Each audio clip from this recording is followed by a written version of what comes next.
വീണ്ടും ഒരു പ്രാവശ്യം കൂടെ കൃപയാൽ നമുക്ക് ഇപ്രകാരം ഒരുമിച്ച് ദൈവത്തിൻ്റെ തിരുപാദപടങ്ങളായിരിക്കാൻ തക്കണം വലിയവനായിരിക്കും ദൈവം സഹായിച്ച ദൈവത്തിന് വലിയ ദയോർത്ത് ഞാൻ ദൈവത്തെ സ്തുതിക്കുകയും സ്തോത്രം ചെയ്യുകയും ചെയ്യുന്നു. നമ്മൾ കഴിഞ്ഞ ക്ലാസ്സിൽ ചിന്തിച്ചുകൊണ്ടിരിക്കുന്ന എബ്രായ ലേഖനം 10-ാം അധ്യായം, ഹീബ്രൂസ് ചാപ്റ്റർ 10, എബ്രായ ലേഖനം 10-ാം അധ്യായം. കഴിഞ്ഞ ദിവസങ്ങൾ നമ്മൾ ചിന്തിക്കുവാനായിട്ടിടയായി തീർന്നത് എബ്രായ ലേഖനം 10-ാം അധ്യായം 1 മുതൽ 18 വരെയുള്ള വാക്യങ്ങൾ, വേഴ്സ് 1 to 18. അതാണ് നമ്മൾ ചിന്തിക്കുവാനായിട്ട് നമ്മൾ തിരഞ്ഞെടുത്തിരിക്കുന്ന ഭാഗം. ആ പ്രത്യേകമായിരിക്കുന്ന വിഷയം എന്ന് പറയുന്നത് Christ sacrifice is once for all. യേശു ക്രിസ്തുവിൻ്റെ യാഗം ഒരിക്കലായി ചെയ്തു. യേശു ക്രിസ്തുവിൻ്റെ യാഗം ഒരിക്കലായി ചെയ്തു. കഴിഞ്ഞ ദിവസം നമ്മൾ പ്രധാനമായിട്ട് ചിന്തിച്ചത് എന്തുകൊണ്ട് ആട്ടുകൊറ്റന്മാരുടെയും കാളകളുടെയും രക്തം മനുഷ്യനെ ശുദ്ധീകരിപ്പാൻ സാധ്യമായില്ല. ഈ വിഷയത്തിൽ നിന്നുകൊണ്ടാണ് പ്രധാനമായിട്ട് നമ്മൾ അന്ന് വളരെ പോയിൻറ്റ്സ് നമ്മൾ ചിന്തിച്ചുവെങ്കിലും പ്രധാനമായിട്ട് നമ്മൾ ചിന്തിക്കുവാനുണ്ടായത് ആ വിഷയമായിരുന്നു. എന്തുകൊണ്ട് ഒരു വാക്യം കൂടെ വായിച്ചോട്ട്, 10-ാം അധ്യായം 4-ാമത്തെ വാക്യം, ചാപ്റ്റർ 10 വേഴ്സ് നമ്പർ 4, 4-ാമത്തെ വാക്യം. അവിടെ വളരെ വ്യക്തമായിട്ട് ദൈവത്തിൻ്റെ വിശുദ്ധ വചനം പറയുന്നു, കാളകളുടെയും ആട്ടുകൊറ്റന്മാരുടെയും രക്തത്തിന് പാപങ്ങളെ ശുദ്ധീകരിപ്പാൻ കഴിവുള്ളതല്ല. It's very clear. പാപങ്ങളെ ശുദ്ധീകരിപ്പാൻ ഈ കാളകളുടെയും ആട്ടുകൊറ്റന്മാരുടെ രക്തത്തിന് സാധ്യമല്ല. ഒരു ചോദ്യം ചോദിക്കും, ദൈവത്താൽ നിയമിക്കപ്പെട്ടതല്ലേ ഈ യാഗമെന്ന് പറയുന്നതാണോ?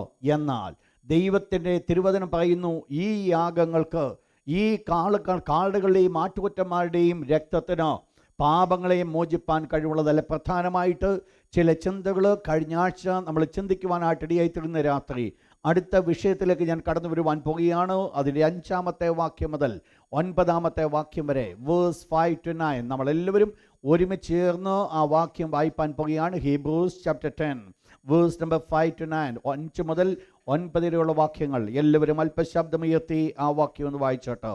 ദൈവത്തിന് മഹത്വം. ഒരിക്കൽ കൂടെ കരങ്ങൾ ഉയർത്തി ദൈവത്തിന് ഹല്ലേലൂയ പറഞ്ഞാട്ട് ശക്തിയുടെ ഒരിക്കൽ കൂടെ ഈ പ്രത്യേകമായിരിക്കുന്ന ഭാഗത്തിൽ ഹെഡിങ് നോട്ട് ചെയ്താട്ട്, the appearance of Christ in human form. യേശു ക്രിസ്തുവിൻ്റെ മനുഷ്യാവതാരവും യാഗവും, and his sacrifice. The appearance of Christ in human form and his sacrifice. അതായിരിക്കും നാം തുടർന്ന് ഈ ഭാഗത്തു നിന്നുകൊണ്ട് നമ്മൾ ചിന്തിക്കുവാൻ പോകുന്നത്. ആ ഭാഗം പറയുന്നു, ആകയാൽ ലോകത്തിൽ വരുമ്പോൾ. ആകയാൽ എന്നുള്ള വാക്ക് അതിന് മുൻപിലെ ഒരു വാക്യത്തിനെ ചൂണ്ടിക്കാണിച്ചുകൊണ്ട് പറയുകയാണ്. എന്താണ് അതിന് മുൻപിൽ ചൂണ്ടിക്കാണിച്ച വാക്ക്? കാളകളുടെയും ആട്ടുകൊറ്റന്മാരുടെയും രക്തത്തിന് പാപങ്ങളെ നീക്കുവാൻ കഴിവുള്ളതല്ല. നിങ്ങൾക്ക് മനസ്സിലാക്കുവാൻ സാധിക്കും, ഈ പ്രത്യേകമായ യാഗമെന്ന് പറയുന്നത് ഓൾഡ് ടെസ്റ്റ്മെൻറ്റ് സാക്രിഫൈസിനെ കുറിച്ച് പറയുന്നു. തുടർന്ന് പഠിപ്പിക്കുവാൻ പോകുന്നത് ന്യൂ ടെസ്റ്റ്മെൻറ്റ് യാഗം, പുതിയ നിയമത്തിൻ്റെ യാഗത്തെ ചൂണ്ടിക്കാണിക്കുന്നു. പ്രത്യേകിച്ച് എബ്രായ ലേഖനകർത്താവ് തൻ്റെ പുസ്തകത്തിൽ വിവരിക്കുന്ന പ്രധാനപ്പെട്ട കാര്യങ്ങളെന്ന് പറയുന്നത് പഴയ നിയമത്തിൻ്റെ ആചാരങ്ങളെക്കാൾ, പ്രമാണങ്ങളെക്കാൾ, യാഗങ്ങളെക്കാൾ, പുരോഹിതനേക്കാൾ, അതോടൊപ്പം തന്നെ പ്രവാചകന്മാരെക്കാൾ ഒക്കെ വലിയതാണ് കർത്താവായ യേശു. അതാണ് തൻ്റെ പ്രതിപാദ്യ വിഷയമായിരിക്കുന്നത്. അതിനെ മുൻപിൽ കണ്ടുകൊണ്ടാണ് ദൈവത്തിൻ്റെ ദാസനോ ആ ലേഖനം എഴുതുവാൻ കാരണമായിരിക്കുന്നത്.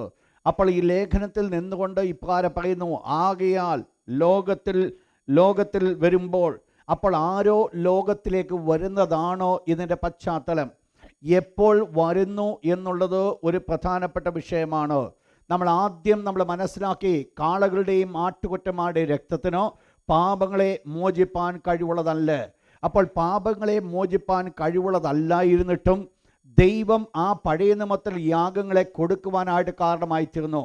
എന്തുകൊണ്ട് പിന്നീട് ദൈവം ആ യാഗങ്ങൾ കൊടുക്കുവാൻ കാരണമായതിൻ്റെ പ്രധാനപ്പെട്ട കാരണം നമ്മൾ മനസ്സിലാക്കിയത്, ഈ ആട്ടുകൊറ്റന്മാരുടെയും കാളകളെയും യാഗം കഴിക്കുമ്പോഴും ദൈവം നോക്കുന്നത് ഈ ജനം ഈ കാളകളെയോ ആട്ടുകൊറ്റന്മാരുടെയോ രക്തം കൊണ്ട് ശുദ്ധീകരിക്കപ്പെടുമെന്നല്ല, പിന്നെയോ ഇതിന് മുന്നോടിയായിട്ട് അല്ലെങ്കിൽ ഇതിന് ശേഷം കടന്നു വരുവാൻ പോകുന്ന അറുക്കപ്പെട്ട ഒരു കുഞ്ഞാട്, ലോകത്തിൻ്റെ പാപം വഹിക്കുന്ന ഒരു കുഞ്ഞാട്, അഥവാ ഒരു യേശു ഈ ലോകത്തിലേക്ക് കടന്നു വന്ന് മരിക്കുന്ന ഒരു കാഴ്ചയാണോ ഇവർ കാണുവാനിടയായിത്തീർന്നത്. വാസ്തവമായിട്ട് ദൈവം അവരിൽ കൂടി എക്സ്പെക്റ്റ് ചെയ്തത് ആ ഒരു കാര്യമാണ്. എന്നാൽ ഇത് എന്ത് സംഭവിച്ചു? കാലങ്ങൾ മുൻപോട്ട് കഴിഞ്ഞപ്പോൾ ദൈവം അവരുടെ ജീവിതത്തിൽ പ്രത്യേകമായിരിക്കുന്ന ഒന്നിനു വേണ്ടി കൊടുത്തുമായിരിക്കുന്ന യാഗങ്ങൾ ഒരു റിച്വൽസായിട്ട് ചില ഒരു ആചാരങ്ങളായിട്ട് മാറ്റപ്പെടുവാൻ കാരണമായി തീർന്നു. ഇവിടെയാണോ യഥാർത്ഥമായിട്ട് ഒരു പ്രശ്നങ്ങളുണ്ടായത്? കഴിഞ്ഞ ചില നാളുകൾക്ക് മുമ്പ് നമ്മളത് പഠിക്കുകയുണ്ടായി. ദൈവം ലേവ്യ പുസ്തകം 23-ാം അധ്യായം നമ്മൾ പഠിക്കുമ്പോൾ ഇസ്രായേൽ മക്കൾക്ക് ദൈവം 7 ഉത്സവം കൊടുത്തു. ആ ഉത്സവത്തിന് ദൈവം കൊടുത്ത പേര് യഹോവയുടെ ഉത്സവങ്ങളാവിത്. എന്നാൽ യോഹന്നാന്റെ സുവിശേഷം 2-ാം അധ്യായത്തിലേക്ക് കടന്നു വരുമ്പോൾ നമ്മൾ കാണുന്നത് യഹൂദന്മാരുടെ പെസഹ അടുത്തിരിക്കുന്നു. യഹോവയുടെ ഉത്സവങ്ങൾ യഹൂദൻ്റെ ഉത്സവമായി മാറ്റപ്പെട്ടു. എന്താണ് സംഭവിച്ചത്?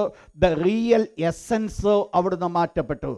എന്താണ് എക്സ്പെക്റ്റ് ചെയ്തത്, എന്താണ് ആഗ്രഹിച്ചത്, അത് അതിനകത്തുനിന്ന് മാറ്റപ്പെട്ടു. പിന്നീട് എന്താ സംഭവിച്ചത്? ചില ആചാരങ്ങൾ, ചില കർമ്മങ്ങൾ അനുഷ്ഠിക്കുന്നത് മാത്രമായി മാറ്റപ്പെട്ടു. ഇവിടെയാണ് ദൈവം നോക്കുമ്പോൾ ഈ കാളകളുടെയും ആട്ടുകൊറ്റന്മാരുടെയും രക്തത്തിനോ ഈ മനുഷ്യനെ ശുദ്ധീകരിക്കുവാൻ സാധ്യമാകാതെ വന്നത്. നിങ്ങൾ മനസ്സിലാക്കണം, ദൈവം മനസ്സിലാക്കി.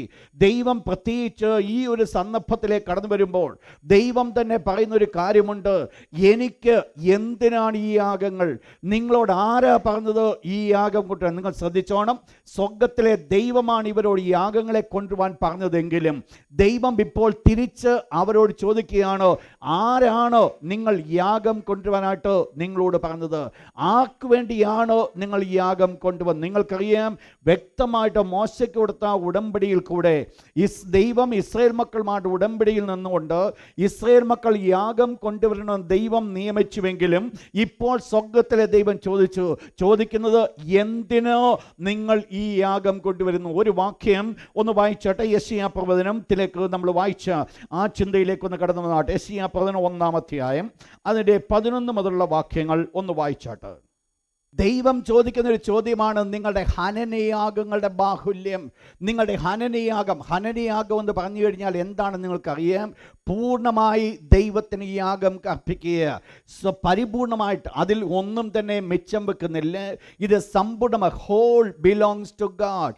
നിങ്ങൾക്കറിയാം, ദൈവം കൽപ്പിച്ച യാഗങ്ങളിൽ ചില യാഗങ്ങൾ മാത്രമേ ദൈവത്തിന് പൂർണ്ണമായി ചെല്ലുന്നുള്ളൂ. ബാക്കിയുള്ളതൊക്കെ അത് ഒന്നുകിൽ ഒരു പുരോഹിതനും അല്ലെങ്കിൽ ഈ ആരാധന കഴിക്കുന്ന വ്യക്തിക്കും ദൈവത്തിനും 3 കൂട്ടർക്കും കൂടെ വിഭജിക്കുകയാണ് നമ്മൾ ശ്രദ്ധിക്കണം. ഞാൻ പറഞ്ഞ വേർഡ്, ദൈവത്തിന് യാഗം കൊടുക്കുമ്പോൾ, പ്രത്യേകിച്ച് നമ്മൾ ചില യാഗങ്ങളെക്കുറിച്ച് പഠിക്കുന്ന സമയത്ത് എല്ലാ യാഗങ്ങളും പൂർണ്ണമായി ദൈവത്തിന് കൊടുക്കുന്നതല്ല. ദൈവത്തിന് കൊടുക്കുന്നുവെങ്കിൽ തന്നെയും തിരിച്ച് അത് പുരോഹിതനുള്ള അവകാശമായിട്ട് ദൈവം പുരോഹിതന് വേർപെടുത്തി കൊടുത്തിരിക്കുന്നു. എന്നാൽ ചില യാഗങ്ങൾ ദൈവം ആരാധന കഴിക്കുന്ന വ്യക്തിയും പുരോഹിതനും ദൈവം കൂടെ ഷെയർ ചെയ്യുവാനായിട്ടോ ദൈവം ഇടയാക്കുന്നത്. അതാണ് പ്രധാനമായിട്ട് സമാധാന യാഗം നമ്മൾ പഠിക്കുമ്പോൾ കാണുന്നത്. എന്നാൽ ഒരു യാഗമെന്ന് പറയുന്നത് അതിനകത്ത് മനുഷ്യന് യാതൊരു പാട്ടുമില്ല.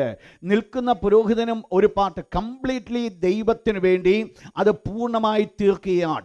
ദൈവത്തിൻ്റെ അവകാശമായിട്ട് അത് പൂർണ്ണമായി മാറ്റപ്പെടുകയാണ്. ദൈവം ഇപ്പോൾ ചോദിക്കുകയാണ്, അങ്ങനെ ചെയ്യുന്ന ഹനനയാഗം എനിക്ക് എന്തിന്?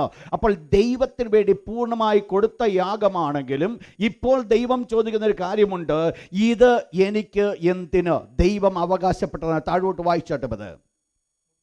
ദൈവം പറയുക, എനിക്ക് മതിയായി, എനിക്കിതൊക്കെ കൊണ്ട് ഞാൻ തൃപ്തി വന്നിരിക്കുക, എനിക്ക് വേണ്ട ഇതൊന്നും. താഴോട്ട് ദൈവം അങ്ങോട്ട് ചോദിക്കുക, നിങ്ങൾ എൻ്റെ സന്നിധിയിൽ വരുമ്പോൾ എൻ്റെ പ്രാകാരങ്ങളെ ചവിട്ടുവാൻ ഇത് നിങ്ങളോട് ചോദിച്ചത് എനിക്കിത് വേണ്ട, എനിക്കിതിൻ്റെ ആവശ്യമില്ല, ഞാൻ ഇതല്ല നിങ്ങൾക്കൂടി എക്സ്പെക്റ്റ് ചെയ്തെന്ന് പറഞ്ഞാൽ നിങ്ങൾ മനസ്സിലാക്കണം. ദൈവം എക്സ്പെക്റ്റ് ചെയ്തത് ഇവരുടെ ചില ആടുകളുടെയോ കാളകളുടെയോ രക്തമായിരുന്നില്ല ദൈവം എക്സ്പെക്റ്റ് ചെയ്തത്.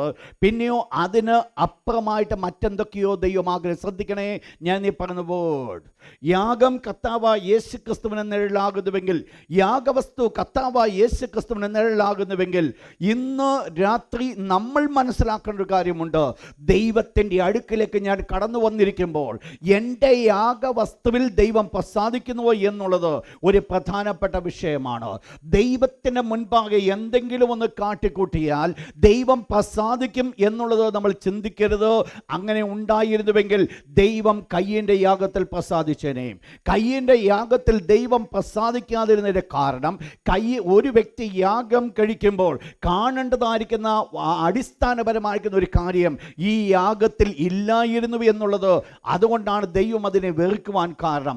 എന്നാൽ എന്താ ഇവിടുത്തെ സംഭവിച്ചു? ഇവിടുത്തെ വിഷയം എന്ന് താഴോട്ടൊന്ന് വായിച്ചോട്ട് നിങ്ങൾക്കപ്പോൾ മനസ്സിലാക്കുവാൻ സാധിക്കും. ഞാൻ അവ സഹിച്ച് മുഷിഞ്ഞിരിക്കുന്നു, നിങ്ങൾ മനസ്സിലാക്കണം. ആകയാൽ ലോകത്തിൽ വരുമ്പോൾ, ഞാൻ അന്ന് പറയുണ്ടായി, കർത്താവായ യേശുക്രിസ്തുവിൻ്റെ ഈ ലോകത്തിലേക്കുള്ള വരവിൻ്റെ ഒരു പ്രത്യേകതയെക്കുറിച്ച് നമ്മൾ പഠിച്ചു. എപ്പോഴാണ് യേശു വന്നത്? The proper time, in due time. ദൈവം അത് എക്സ്പെക്റ്റ് ചെയ്ത സമയത്ത്, അതിന് മുൻപായിരുന്നില്ല, അതിന് പിൻപായിരുന്നില്ല. കർത്താവായ യേശുക്രിസ്തു ഈ ലോകത്തിൽ യാഗമായി തീരുവാനായിട്ട് വെളിപ്പെട്ടത് ഇത് പ്രോപ്പർ ടൈം, അതിന് പെർഫെക്റ്റ് ടൈമിംഗ് ഉണ്ടായിരുന്നു. ദൈവത്തിൻ്റെതായിരിക്കുന്ന പെർഫെക്റ്റ് ടൈമിങ്ങിലാണ്, ദ എക്സാക്റ്റ് ടൈമിംഗ്. എപ്പോഴാണോ യേശു വെളിപ്പെടേണ്ടത് ആ സമയത്താണോ യേശു വെളിപ്പെട്ടത്. അപ്പോൾ ഏത് സമയത്താണോ യേശു വെളിപ്പെട്ടത്? ഇവിടെ നമ്മൾ വായിച്ചപ്പോൾ ഇപ്രകാരം പറയുന്നു, നിങ്ങളോട് ഇതൊക്കെ കൊണ്ടുപോകാൻ ഞാൻ നിങ്ങളോട് കൽപ്പിച്ചില്ല. നിങ്ങൾ ആർക്ക് വേണ്ടിയായി ഇത് കൊണ്ടുവരുന്നത്? ഇത് സഹിച്ച് ഞാൻ മടുത്തിരിക്കുന്നു. ഈ മേധസ് എനിക്ക് വേണ്ട, ഇതിനകത്തൊന്നും എനിക്ക് ഇഷ്ടമില്ല. അപ്പോൾ ദൈവം ഇവ കൊണ്ടുവന്നതായിരിക്കുന്ന, ഇവർ വളരെ ഭാരത്തോടുകൂടെ കൊണ്ടുവന്നതായിരിക്കും ഈ യാഗത്തിൽ. സ്വർഗത്തിലെ ദൈവം നോക്കുമ്പോൾ ദൈവത്തിന് ഒന്ന് പറയുവാനുണ്ട്, എനിക്കിത് മതിയായി, ഇതെനിക്ക് മടുത്തിരിക്കുന്നു, ഇതിനെ കൊണ്ട് എനിക്കൊരു ആവശ്യമില്ല. ഇന്ന് രാത്രി ദൈവത്തിൻ്റെ തിരുവചനം പഠിക്കുമ്പോൾ ശാന്തമായിട്ട് നമ്മളൊന്ന് ചിന്തിച്ച് നോക്കണം. ഇന്ന് രാത്രി ദൈവത്തിന് മുൻപിൽ കൊണ്ടുവന്ന ഞാൻ എൻ്റെ സ്തോത്രമെന്ന യാഗമായിരിക്കാം, അല്ലെങ്കിൽ മറ്റേതെങ്കിലും ഒരു യാഗമായിരിക്കാം. സ്വർഗത്തിലെ ദൈവത്തിന് വേണ്ടത് നമ്മുടെ കരങ്ങൾ കൂടിയോ നാവുകൾ കൂടിയോ ചലിക്കുന്നതായിരിക്കും ചില വാക്കുകളോ ചിലതായിരിക്കുന്ന സമ്പത്തോ അല്ല. എൻ്റെ സ്വർഗത്തിലെ ദൈവം എക്സ്പെക്റ്റ് ചെയ്യുന്നതോ അതിനേക്കാൾ ഉപരിയായിട്ട് ചിലത് ദൈവം എന്നിൽ കൂടെ ആഗ്രഹിക്കുന്നുണ്ട്. ഇതുകൊണ്ടാണ് ദൈവം ഹാബേലിൽ പ്രസാദിച്ചതുകൊണ്ട് ഹാബേലിൻ്റെ യാഗത്തിൽ ദൈവം പ്രസാദിക്കുവാൻ കാരണമായി തീർന്നത്. നിങ്ങൾ മനസ്സിലാക്കണം എന്തുകൊണ്ട് ദൈവം ഇത് അവരോട് ഇപ്രകാരം കൽപ്പിക്കുവാനുള്ള കാരണമുണ്ട്. യെരമ്യാ പ്രവചനം 7-ാം അധ്യായത്തിൽ, ജെരമ്യാ ചാപ്റ്റർ 7 വേഴ്സ് നമ്പർ 9 and 10 വളരെ അനുഗ്രഹിക്കപ്പെട്ടൊരു വാക്യമാണ്, വളരെ വർത്തായിരിക്കുന്നൊരു വാക്യം. ജെരമ്യാ ചാപ്റ്റർ 7 വേഴ്സ് നമ്പർ 9 and 10. വിഷയം മനസ്സിലായോ? ദൈവം ഇവിടെ ചോദിക്കുന്ന ഒരു ചോദ്യമായത്. ഇസ്രായേൽ മക്കളോട് ദൈവം ചോദിക്കുന്നു, നിങ്ങൾക്കറിയാം യെശയ്യാ പ്രവചനം എഴുതപ്പെടുന്ന സമയങ്ങളും യെരമ്യാ പ്രവചന കാലഘട്ടവും ഏതാണ്ട് ഒരേ കാലഘട്ടത്തിലാണ് പോകുന്നത് ഇസ്രായേൽ മക്കളുടെ പിന്മാറ്റ ജീവിതം. അപ്പോൾ എന്തുകൊണ്ടാണ് ദൈവം ഇവരോട് പറഞ്ഞത്, നിങ്ങളുടെ ആടുകളുടെ രക്തം എനിക്ക് മതി, നിങ്ങളുടെ മേധസ് എനിക്ക് മതി എന്ന് ദൈവം പറയുവാൻ കാരണമുണ്ട്. ഇവർ ഈ മേധസ് കൊണ്ടുവരുന്നതിന് മുമ്പ് ഇവരുടെ ലൈഫ് എങ്ങനെയായിരുന്നു? താഴത്തെ വാക്യം മേളത്തെ വാക്യം പറയുന്നു, നിങ്ങൾ മോഷ്ടിക്കുന്നു, കൊള്ള ചെയ്യുകയും വ്യഭിചരിക്കുകയും കള്ളസത്യം ചെയ്യുകയും ബാലിന് ധൂപം കാട്ടുകയും നിങ്ങൾ അറിയാത്ത ദേവന്മാരോട് ചെന്ന് ചേരുകയും ചെയ്യുന്നു. പിന്നെ വന്ന് നിങ്ങൾ എനിക്ക് എന്ത് ചെയ്യുന്നു? എൻ്റെ നാമം വിളിക്കപ്പെടുന്ന ആലയത്തിൽ കൊണ്ടുവന്ന് യാഗം കഴിക്കുന്നു. അപ്പോൾ എന്താ ഇവരുടെ ജീവിതത്തിൽ ഒരു പ്രത്യേകത? യഥാർത്ഥമായിട്ട് ജീവിതത്തിലൊരു വിശുദ്ധിയില്ലാതെ, ജീവിതത്തിലൊരു ക്രമീകരണമില്ലാതെ ദൈവത്തിന് മുൻപിൽ യാഗം കഴിക്കുവാനായിട്ട് കടന്നു വന്നു. ഇതാണ് ഇസ്രായേൽ മക്കൾക്ക് പറ്റിയൊരു വലിയ കുഴപ്പം. എന്തുകൊണ്ട് അവർക്ക് ഈ കുഴപ്പം പറ്റി? നിങ്ങൾ മനസ്സിലാക്കണം. എന്നിട്ട് ഇവരെന്ത് ചെയ്യുന്നു? എൻ്റെ ആലയത്തിൽ നിന്നോട്, താഴത്തെ വാക്യം വളരെ ബ്ലെസ്സഡ് വാക്യമാണ്, 10-ാമത്തെ വാക്യം പറയുന്നു, പിന്നെ വന്ന് എൻ്റെ നാമം വിളിച്ചിരിക്കുന്ന ഈ ആലയത്തിൽ എൻ്റെ സന്നിധിയിൽ നിന്നുകൊണ്ട് ഞങ്ങൾ രക്ഷിക്കപ്പെട്ടിരിക്കുന്നു എന്ന് പറയുന്നത്. ഞങ്ങൾ രക്ഷപ്പെട്ടിരിക്കുന്നു. പിന്നെ വന്നിട്ട് എന്തുവാ പറയുന്നത്? അവർ വലിയ ആത്മീയ കാര്യങ്ങളാണ്. എന്താ ചെയ്തത്? മറ്റെന്തൊക്കെയോ ചെയ്തത്. ഇപ്പോൾ എവിടെ നിൽക്കുന്നു? ആ ദൈവത്തിൻ്റെ സന്നിധാനത്തിൽ. ദൈവത്തിൻ്റെ സന്നിധാനത്തിൽ നിൽക്കുമ്പോൾ അവർ എന്തോ ഒന്ന് പറഞ്ഞിട്ട് പുറത്തു പോയി മറ്റു പലതും ചെയ്യും എന്ന് പറഞ്ഞു കഴിഞ്ഞാൽ നിങ്ങൾ മനസ്സിലാക്കണം എന്താണ് ഇവരുടെ ജീവിതത്തിൽ സംഭവിച്ചത്. ഒരു വാക്യം കൂടെ വായിച്ചോട്ട്, യെരമ്യാ പ്രവചനം 3-ാം അധ്യായം അതിൻ്റെ 10-ാമത്തെ വാക്യം. ജെരമ്യാ ചാപ്റ്റർ 3 വേഴ്സ് 10. കപടമായിട്ടല്ലാതെ, മനസ്സിലായോ? കപടമായിട്ടല്ലാതെ പൂർണ്ണ ഹൃദയത്തോടെ എങ്കിലേക്ക് മടങ്ങി വന്നില്ല. ഇവർ മടങ്ങി വന്നത് മുഴുവൻ എങ്ങനെയായിരുന്നു? കാപട്യത്തോടുകൂടെ. എന്തെങ്കിലും ഒരു അസുഖം വന്നു ഓടിപ്പോയി ദൈവത്തിൻ്റെ നെടുമ്പാട് വീട് കടന്ന്, ദൈവമേ എന്തെല്ലാം എൻ്റെ ജീവിതത്തിൽ സംഭവിച്ചാലും ഞാൻ നിന്നെ മാത്രമേ നോക്കത്തുള്ളൂ. ഇത് കാര്യങ്ങൾ സാധിച്ചു കഴിഞ്ഞിട്ട് പിന്നെ പഴയ പണി. എന്താ വിഷയമെന്ന? കപടമായിട്ടല്ലാതെ പൂർണ്ണ ഹൃദയത്തോടുകൂടെ. ഇവിടെ എന്താ വിഷയമായിരിക്കുന്നത്? ഇവർക്ക് ആരാധനയുണ്ടെങ്കിലും, ഇവർ യാഗം കഴിച്ചുവെങ്കിലും ഇവരുടെ ഹൃദയം അതിനോട് ചേർന്നിരുന്നില്ല. ഇവരുടെ ഹൃദയം അതുമായിട്ട് ബന്ധപ്പെട്ടിരുന്നില്ല. ഹൃദയത്തിൽ മറ്റൊന്ന് വരിച്ചുകൊണ്ടോ, ഹൃദയത്തിൽ മറ്റൊന്ന് സ്മരിച്ചുകൊണ്ടോ, ഹൃദയത്തിൽ മറ്റൊരു ദേവനെ വെച്ചുകൊണ്ടോ, ഹൃദയത്തിൽ മറ്റു മ്ലേച്ഛത വെച്ചുകൊണ്ടോ ദൈവത്തിൻ്റെ അടുക്കൽ നിന്ന് പറയുന്നു, ഞങ്ങൾ രക്ഷപ്പെട്ടിരിക്കുന്നു. ഈ യാഗമാണോ ദൈവത്തിൻ്റെ സന്നിധാനത്തിലേക്ക് കൊണ്ടുവന്നതോ എന്ന് പറഞ്ഞാൽ ഹൃദയം അതിനോടുകൂടെ ചേർന്നിട്ടില്ല. നിങ്ങൾ മനസ്സിലാക്കണം, ദൈവത്തിന് വേണ്ടി ഞാൻ കൊടുക്കുന്ന ഏത് യാഗവും ആകുന്നുവെങ്കിലും എൻ്റെ ഹൃദയം അതിനോടുകൂടെ ചേരാത്തിടത്തോളം കാലം ഈ യാഗം കൊണ്ട് യാതൊരു ഗുണവും ഉണ്ടാകത്തില്ല. നിങ്ങൾ മനസ്സിലാക്കണം, എൻ്റെ ഹൃദയം അതിനോടുകൂടെ ചേർന്നില്ല എങ്കിൽ, എൻ്റെ ഹൃദയം അതുമായിട്ട് ബന്ധപ്പെടുന്നില്ല എങ്കിൽ, എൻ്റെ ഹൃദയത്തിൽ നിന്ന് അത് കടന്നു വരുന്നില്ല എങ്കിൽ അതുകൊണ്ട് യാതൊരു ഗുണവും ഉണ്ടാകത്തില്ല. നിങ്ങൾ മനസ്സിലാക്കണം, പൂർണ്ണ ഹൃദയത്തോടെ അല്ല എങ്കിലും ദൈവത്തെ സേവിക്കുവാനായിട്ട് സാധിക്കും. ദൈവത്തിൻ്റെ തിരുവചനം പറയുന്നുണ്ട്, അനുഗ്രഹം അനുഭവിപ്പാൻ സാധിക്കും. വായിച്ചോട്ട് 2 ക്രോണിക്കൽ 2 ദിനവൃത്താന്തം 25 അധ്യായം 2 വാക്യം. 2 Chronicles chapter 25 verse 2. അമസ്യാവെന്ന യഹൂദ രാജാവിനെ കുറിച്ച് ദൈവത്തിൻ്റെ വിശുദ്ധ വചനം പറയുന്നു, അവൻ യഹോവയ്ക്ക് പ്രസാദമായുള്ളത് ചെയ്തു. എത്ര അനുഗ്രഹിക്കപ്പെട്ട ഭാഗം! താഴത്തെ ഭാഗം മനസ്സിലായോ? പുള്ളി ദൈവത്തിന് പ്രസാദമുള്ള കാര്യം ചെയ്തു, പക്ഷെ എന്തോ ഇല്ല, ഏകാഗ്രഹതയുമില്ല. എന്ന് പറഞ്ഞാൽ ഏകാഗ്രഹതയുമില്ലാതെയും എന്ത് ചെയ്യാൻ പറ്റും? നിങ്ങൾ മനസ്സിലാക്കണം, അവൻ്റെ ഹൃദയം അതിനോട് ചേർന്നില്ല. ദൈവത്തിന് പ്രസാദമുള്ള പല പ്രവർത്തനങ്ങൾ ചെയ്തു, പല കാര്യങ്ങൾ ചെയ്തു, ദൈവത്തെ പ്രസാദിപ്പിക്കുവാനാണ് ചെയ്തത്. പക്ഷെങ്കിൽ എന്തില്ലായിരുന്നു? ഹൃദയം അതിനോട് ചേർന്നില്ല. എന്തുകൊണ്ടാണ് ഇത് ചെയ്തെന്ന് നിങ്ങൾക്കറിയാമോ? ഈ ആളിന് ഏകാഗ്രഹതയമില്ലാതെ, നിങ്ങൾ മനസ്സിലാക്കണം, ഹൃദയം എന്നോടുകൂടെ ചേരാതെ ദൈവം പ്രസാദിക്കുന്ന രീതിയിൽ ദൈവത്തെ പ്രസാദിപ്പിക്കുവാൻ നമുക്ക് സാധ്യമല്ല. ദൈവത്തെ പ്രസാദിപ്പിക്കേണ്ട രീതിയിൽ ദൈവത്തെ പ്രസാദിപ്പിക്കുവാൻ നമുക്ക് സാധ്യമല്ല. ഹൃദയം ചേർന്നില്ല എങ്കിൽ എങ്ങനെയാണ് പിന്നെ ഈ രാജാവ് ദൈവത്തെ പ്രസാദിപ്പിച്ച? കാരണമുണ്ട്. വായിച്ചോട്ടെ, അതേ ചാപ്റ്റർ, അതേ 26 അധ്യായം 2 Chronicles chapter 26 verse 5. ഇവിടെ ഇതിനൊരു പ്രധാനപ്പെട്ട കാരണമുണ്ട്. പുള്ളി വളരെ സിൻസിയറായിട്ട് ഹോൾ ഹാർട്ടഡ്ലി ദൈവത്തെ അന്വേഷിച്ചതല്ല. പക്ഷെ ഈ കാലങ്ങളൊക്കെയും പുള്ളിയെ നടത്താനായിട്ട് വേറൊരാളുണ്ടായിരുന്നു. ഒരു സെഖര്യാവ് അവനെ ദൈവഭയത്തിൽ നടത്തി. ആ സെഖര്യാവിന് അവൻ്റെ മേൽ ചില കൺട്രോൾ ഉണ്ടായിരുന്നു. സെഖര്യാവിന് അവൻ്റെ മേൽ ചില നേതൃത്വം ഉണ്ടായിരുന്നു. സെഖര്യാ പുരോഹിതനോ അവൻ കീഴ്പ്പെട്ടിരുന്നു. അതുകൊണ്ട് സെഖര്യാവിനെ ഭയന്ന് പുള്ളി എന്ത് ചെയ്തു? ദൈവത്തിന് പ്രസാദമുള്ളത് ചെയ്തു. എന്നാൽ അത് കഴിഞ്ഞപ്പോൾ, ഒരു ലിമിറ്റ് വിട്ട് കഴിഞ്ഞപ്പോൾ സെഖര്യാവിനെയും കൊല്ലുവാനായിട്ട് കാരണമായി തീർന്നത്. എന്താ സംഭവിച്ചത് നിങ്ങൾ മനസ്സിലാക്കണം. ഹൃദയം ഏകാഗ്രമാകാതെ എൻ്റെ ക്രിസ്തീയ ജീവിതം എന്ന് പറയുന്നത് നന്നായിട്ട് അവസാനിപ്പിക്കുവാൻ നമുക്ക് സാധ്യമല്ല. ഹൃദയം അതിനോടുകൂടെ ചേരാതെ, ദൈവഭക്തിയോടുകൂടെ ഹൃദയം ചേരുന്നില്ല എങ്കിൽ, എൻ്റെ പുറത്തു നിന്ന് കടന്നു വരുന്ന ഭക്തി എൻ്റെ ഉള്ളിൽ നിന്ന് കടന്നു വരാത്തിടത്തോളം കാലം എൻ്റെ ഭക്തി കൊണ്ട് എനിക്ക് അക്കരെ ചെല്ലാൻ പറ്റത്തില്ല. ഒരു പക്ഷെങ്കിൽ സമൂഹത്തിൽ നമ്മൾ ജീവിക്കുന്നത് കൊണ്ട് സമൂഹത്തിൽ മറ്റുള്ളവരെ നമ്മളെ കുറ്റപ്പെടുത്തരുത് എന്നുള്ള ഒരു ചിന്തയോടുകൂടെ മറ്റുള്ളവരുടെ മുൻപിൽ മാന്യമായിട്ട് ദൈവഭക്തനായി, ദൈവഭക്തയായി വെളിപ്പെടുവാൻ സാധിക്കും. എന്നാൽ അത് ദൈവത്തിന് മുമ്പിൽ നടക്കത്തില്ല. മറ്റുള്ളവരെ നമുക്ക് കളിപ്പിക്കുവാനായിട്ട് സാധിക്കും, പക്ഷേ ദൈവത്തെ നമുക്ക് കളിപ്പിക്കുവാൻ സാധ്യമല്ല. ദൈവം നമ്മൾ കൂടെ എക്സ്പെക്റ്റ് ചെയ്യുന്നത്, ഞാൻ കൊണ്ടുവരുന്ന ഏത് യാഗങ്ങളുമായിക്കൊള്ളട്ടെ, അതിനകത്ത് ഒരു പൂർണ്ണ ഹൃദയം ഉണ്ടാകേണ്ടത് ആവശ്യമാണ്. ഇതുകൊണ്ടാണ് ദൈവം തൻ്റെ ദാസനിൽ കൂടെ, യോവേൽ പ്രവാചകനിൽ കൂടെ ഇപ്രകാരം പറഞ്ഞു. അധ്യായം 13 വാക്യം, ജോയൽ ചാപ്റ്റർ 2 verse 13. ഇവരെന്ത് ചെയ്തു? ഇവരുടെ റിച്വൽസ്, ആചാരങ്ങൾ, എന്താ ചെയ്ത്? എല്ലാ വർഷവും 7-ാം മാസം 10-ാം തീയതി മഹാപാപപരിഹാര ദിവസം ഇവർ ചെയ്യുന്ന ഒരു കാര്യമുണ്ട്. രട്ടിലും വെണ്ണീറിലും എരിഞ്ഞിവർ ചെയ്യുന്നു, ഉപവസിക്കുന്നു. രട്ടിലും വെണ്ണീറിലും ഇരിക്കുന്നതിന് അടയാളമായി ഇവർ ചെയ്യുന്ന തങ്ങളുടെ വസ്ത്രങ്ങൾ കീറിക്കളഞ്ഞ് അകത്തുള്ളതായിരിക്കുന്ന വസ്ത്രങ്ങളെ വെളിപ്പെടുത്തി. കാരണം രട്ടിലും വെണ്ണീറിലും ഇരിക്കുക.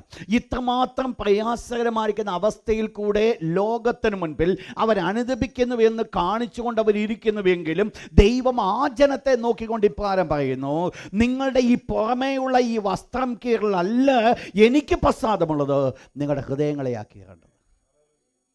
ദൈവം എക്സ്പെക്ട് ചെയ്തത് പുറത്തുള്ള ചില ആചാരങ്ങളായിരുന്നില്ല, പിന്നീട് എന്തായിരുന്നു? ഹൃദയമായിരുന്നു. നിങ്ങൾ മനസ്സിലാക്കണം, പഴയ നിമിത്തം യാഗം കൊടുക്കുവാനായിട്ട് ദൈവം കൽപ്പിച്ചപ്പോൾ പഴയ നിമിത്തം യാഗം കൊണ്ടുവരുന്ന ഒരു വ്യക്തി, പാപത്തിന് വേണ്ടി ഒരു പാപയാഗവുമായിട്ട് കടന്നു വരുന്ന ഒരു വ്യക്തി, അവൻ്റെ പാപത്തെ ഓർത്തുകൊണ്ട് തൻ്റെ ഉള്ളിൽ കൂടെ ഒരു നെടുവീർപ്പില്ലാതെ അഥവാ ഹൃദയത്തിൽ നിന്ന് പാപത്തെ ഏറ്റുപറഞ്ഞ് ഉപേക്ഷിക്കാതെ യാഗം കൊണ്ടുവന്നിട്ട് ഈ വ്യക്തിയുടെ യാഗത്തിൽ ദൈവം പ്രസാദിക്കുന്നില്ല. അവൻ യാഗം കൊണ്ടുവന്നത് ദൈവത്തിൻ്റെ കൽപ്പന പ്രകാരമാണ്. യാഗം കൊണ്ടുവന്നു എന്നുള്ളത് സത്യമാണ്. പക്ഷേ യാഗം കൊണ്ടുവരേണ്ട വിധത്തിലല്ല ഇവൻ കൊണ്ടുവരുവാൻ കാരണമായി തീർന്നത്. പ്രിയപ്പെട്ടവരെ, നമ്മൾ ഒന്ന് മനസ്സിലാക്കണം, നമ്മുടെ പൂർണ്ണ ഹൃദയം നമുക്കില്ല എങ്കിൽ ചില കാലങ്ങൾ നമ്മൾ നിൽക്കുന്ന സൊസൈറ്റി അല്ലെങ്കിൽ നമ്മളെ ഉപദേശിക്കുവാനുള്ള ദൈവദാസന്മാർ, നമ്മളെ നടത്തുവാനുള്ള ദൈവമക്കൾ, അവരുടെ ഒക്കെയും കാരണം മുഖാന്തരമായിട്ട് നമുക്ക് ചില കാലങ്ങൾ ഭക്തരായി ജീവിക്കുവാനായിട്ട് സാധിക്കുമെങ്കിലും അത് ഒത്തിരി മുൻപോട്ട് കടന്നു പോകത്തില്ല. ദൈവത്തിൻ്റെ തിരുവചനം നമ്മൾ പഠിക്കുമ്പോൾ നമുക്കൊന്ന് മനസ്സിലാക്കാം. മലാഖിയിൽ കൂടെ ദൈവത്തിൻ്റെ ദാസൻ ഇപ്രകാരം പറയുവാനിടയായിത്തീർന്നു, നിങ്ങൾ എൻ്റെ മന്ദിരത്തിലേക്ക് കടന്നു വന്നിരിക്കുന്നു, നിങ്ങൾ പൊട്ടിയതിനെ കൊണ്ട് അല്ലെങ്കിൽ കണ്ണ് കാണാത്തതിനെ കൊണ്ട് ദൈവത്തിന് യാഗം കഴിക്കുന്നു, മുടന്തിയതിനെ കൊണ്ട് ദൈവത്തിന് യാഗം കഴിക്കുന്നു. നിങ്ങളോട് ഞാനത് ചോദിച്ചില്ല. എന്താ അതിന് കാരണമായി തീർന്നത്? പിന്നീട് എന്ത് സംഭവിച്ചു?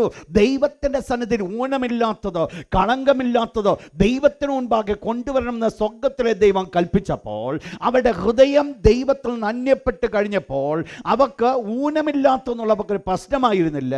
അവർക്ക് ഏതെങ്കിലും ഒന്നിനെ കൊണ്ട് കൊടുത്താൽ മതിയായിരുന്നു. ഞാൻ പറയുന്നത് മനസ്സിലാകുന്നു?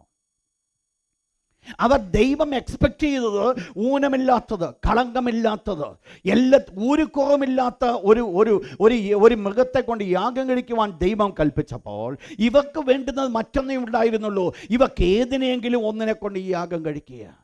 ചതഞ്ഞതാണെങ്കിലും ഒടിഞ്ഞതാണെങ്കിലും കണ്ണു കാണാത്തതാണെങ്കിലും പല്ലില്ലാത്തതാണെങ്കിലും കൊണ്ട് യാഗം കഴിക്കുക എന്നുള്ളതേ ഉള്ളായിരുന്നു ഇവരുടെ ഇപ്പോഴത്തെ ആഗ്രഹം. കാരണം ഇവർ ചിന്തിച്ചു വച്ചിരുന്ന മുഴുവൻ എന്തു മാത്രമായിരുന്നു?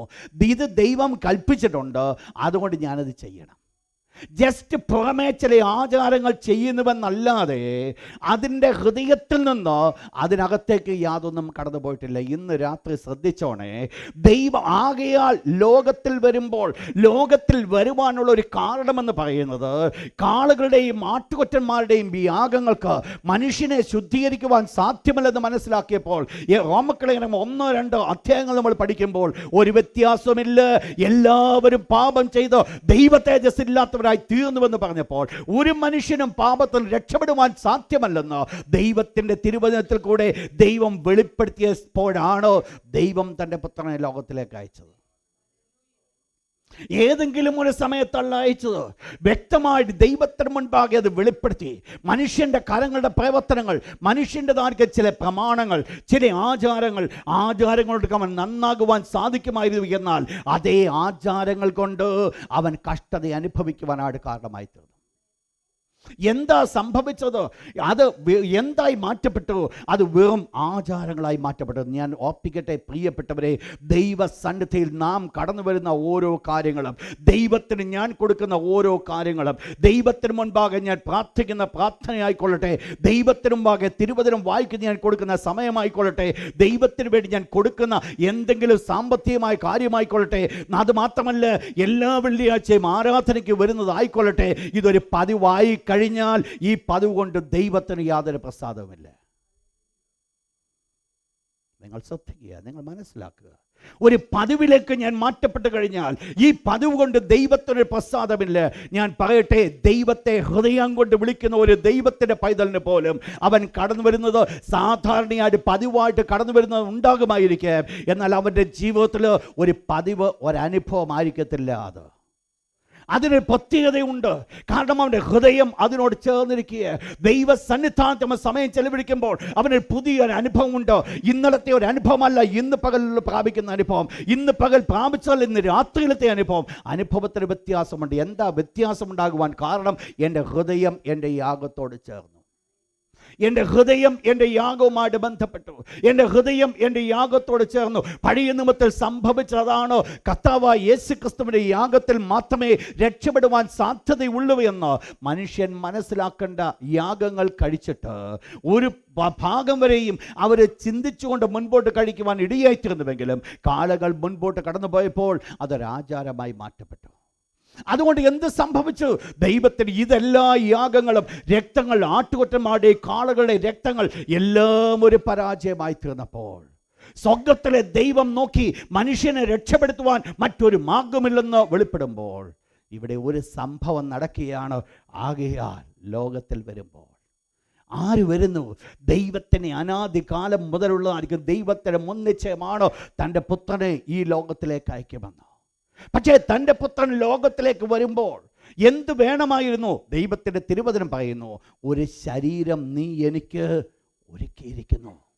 ഒരു ശരീരം. നിങ്ങൾ മനസ്സിലാക്കണം, കാളകളുടെയും ആട്ടുകൊറ്റന്മാരുടെയും രക്തം കൊണ്ട് ദൈവത്തിന് തൃപ്തി വന്നുവെങ്കിൽ, ദൈവത്തിന് മതിയായെങ്കിൽ ഈ ദൈവം അവരോട് ചോദിക്കുന്നു, എന്തിനോ ഞാനത് വെറുക്കുന്നുവെന്ന് ദൈവം ചോദിക്കുമ്പോൾ ദൈവത്തിൻ്റെ ആ വെറുപ്പിനെ മാറ്റുവാൻ തക്കവണ്ണം ഒരു കാര്യം സംഭവിച്ചു.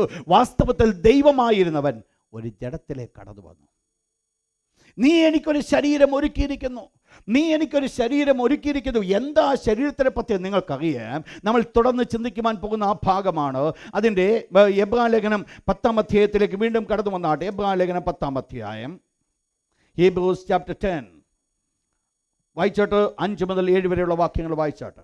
മനസ്സിലാക്കണം, അവിടെ സംഭവിക്കുന്ന കാര്യം എല്ലാ യാഗത്തിൻ്റെ കണക്ക്, ഹനയാഗം, ഹനയാഗം, ഹോമയാഗം, പാപയാഗം, ദൈവത്തിന് കൊടുക്കുന്നതായിരിക്കുന്ന മറ്റ് യാഗങ്ങൾ, ഇതെല്ലാം പ്രസാദിച്ചില്ല എന്ന് പറഞ്ഞിട്ട് ഇവിടെ ദൈവത്തിൻ്റെ ദാസൽ കൂടി ഇപ്രകാരം വെളിപ്പെടുത്തുകയാണ്, നീ എനിക്കൊരു ശരീരം ഒരുക്കി. ഇത് പ്രധാനമായിട്ട് 40-ാം സങ്കീർത്തനത്തിൽ കടമെടുത്തൊരു ഭാഗമാണ്. 40-ാം സങ്കീർത്തനം, സാംസ് 40 വേഴ്സ് 6-8. അതിനകത്ത് ഒരു പ്രധാനപ്പെട്ട ഒരു വ്യത്യാസം ഉണ്ടെന്ന് കാണിക്കാൻ വേണ്ടിയാണ്. സാംസ് 40 വേഴ്സ് 6-8. നിങ്ങൾ ആ വേർഡ് നിങ്ങൾ മനസ്സിലാക്കണം. അവിടെ പറയുന്നത് ഹനനയാകവും ഭോജനയാകവും നീ ഇച്ഛിച്ചില്ല. പിന്നീട് എന്ത് ചെയ്തിരിക്കുന്നു? ശ്രദ്ധിച്ച് നിങ്ങളൊന്ന് വായിച്ച് ഒന്ന് പറഞ്ഞാട്ട്. നീ ചെവികളെ എനിക്ക് തുളച്ചിരിക്കുന്നു. നിങ്ങൾ മനസ്സിലാക്കണം, ഇത് ആര് പറയുന്ന വേർഡ്? ഇത് ദാവീദ് എഴുതുന്ന സങ്കീർത്തനമാണെങ്കിൽ പ്രവചനാത്മാവിൽ കർത്താവായ യേശുക്രിസ്തു പറയപ്പെടുന്ന ഒരു വേർഡാണോ ഈ ഭാഗം? എന്താ ഈ വേർഡ്? ലോകത്തിൽ നീ വരുമ്പോൾ, കർത്താവായ യേശുക്രിസ്തു ലോകത്തിലേക്ക് വരുവാൻ പോകുകയാണ്. എന്തിനാ ലോകത്തിലേക്ക് വരുന്നത്? ലോകത്തിൽ വരുവാനുള്ള കാരണമുണ്ട്. എന്നാൽ ആ പ്രത്യേകമായിരിക്കുന്ന സമയത്ത് ദൈവം തന്നെ നോക്കി, കർത്താവായ യേശുക്രിസ്തു നോക്കിയിട്ട് ഇപ്രകാരം പറഞ്ഞു, നീ എനിക്കൊരു ശരീരം ഒരുക്കിയിരിക്കുന്നു. എന്തുകൊണ്ട്? ഹനനയാഗത്തിലും മറ്റുള്ള യാഗങ്ങളിലും നിനക്ക് പ്രസാദമില്ല. ദൈവം ഈ ആട്ടുകൊറ്റന്മാരുടെ യാഗത്തിൽ പ്രസാദിക്കാത്തതുകൊണ്ട് ദൈവം ഒരു ശരീരം ഒരുക്കി. അപ്പോൾ ഈ ശരീരത്തിന് ഒരു പ്രത്യേകത ഉണ്ട്. ആട്ടുകൊറ്റന്മാരുടെയും കാളകളുടെയും രക്തത്തിന് ദൈവത്തിന് പാപങ്ങളുടെ മോചനം വരുത്തുവാൻ സാധിക്കാത്തത് കൊണ്ട് അതിന് ബദലായിട്ട്, അതിന് പകരമായിട്ട് ഇപ്പോൾ ഒരു ശരീരം ഒരുക്കപ്പെടുകയാണ്. എന്തിനു വേണ്ടിയായി ശരീരം ഒരുക്കപ്പെടും? നിങ്ങൾ വായിക്കുമ്പോൾ 40-ാം സങ്കീർത്തനം 6-ാം വാക്യത്തിൽ നമ്മൾ വായിക്കുന്ന ഭാഗം പ്രകാരമാണ്, ഹനനയാകവും ഭോജനയാകവും നീ ഇച്ഛിച്ചില്ല. പിന്നീട് പറയുന്ന വേർഡ്, നീ എൻ്റെ ചെവികളെ തുളച്ചിരിക്കുന്നു. നിങ്ങൾ ഈ എബ്രായലേഖനത്തിൽ അത് നമ്മൾ കോട്ട് ചെയ്തിരിക്കുമ്പോൾ പറയപ്പെടുന്ന ഭാഗത്തിന് ഒരു വ്യത്യാസമുണ്ട്. അവിടെ പറയപ്പെടുന്നത് ഹനനയാകവും വഴിപാടും നീ ഇച്ഛിച്ചില്ല, നീ എനിക്ക് എന്നാൽ ഒരു ശരീരം നീ എനിക്ക് ഒരുക്കിയിരിക്കുന്നു. മറ്റത് 40-ാം സങ്കീർത്തനം നമ്മൾ കാണുന്നത് ഇപ്രകാരമാണ്, എൻ്റെ ചെവികളെ നീ തുളച്ചിരിക്കുന്നു. എന്താണോ ഇത് തമ്മിലുള്ള വ്യത്യാസം? ഇതിനാണ് ഇന്ന് പുറപ്പാട് പുസ്തകം 21-ാം അധ്യായം നമ്മൾ വായിപ്പിക്കുവാനുള്ള കാരണം. പുറപ്പാട് പുറപ്പാട് പുസ്തകം എക്സോഡസ് ചാപ്റ്റർ 21, പുറപ്പാട് പുസ്തകം 21-ാം അധ്യായത്തിൽ ദൈവം അവർ ചെയ്യേണ്ട ചില നിയമങ്ങളെക്കുറിച്ച് പറഞ്ഞിട്ട് ഇപ്രകാരം പറയുന്നു. എബ്രായ ദാസൻ അവരുടെ ഒരു യഹൂദൻ്റെ വീട്ടിൽ, എബ്രായൻ്റെ വീട്ടിൽ വേലയ്ക്ക് വേണ്ടി നിൽക്കുന്ന ദാസനായിട്ട് വന്നുവെങ്കിൽ 6 സംവത്സരം ഈ എബ്രായ ദാസൻ തൻ്റെ യജമാനെ സേവിക്കേണ്ടത് ആവശ്യമാണ്. എന്നാൽ 7-ാം വർഷം വരുമ്പോൾ എന്ത് ചെയ്യണം? ഈ യജമാനൻ ഈ ദാസനെ സ്വതന്ത്രനായി വിട്ടുകൊടുക്കണം.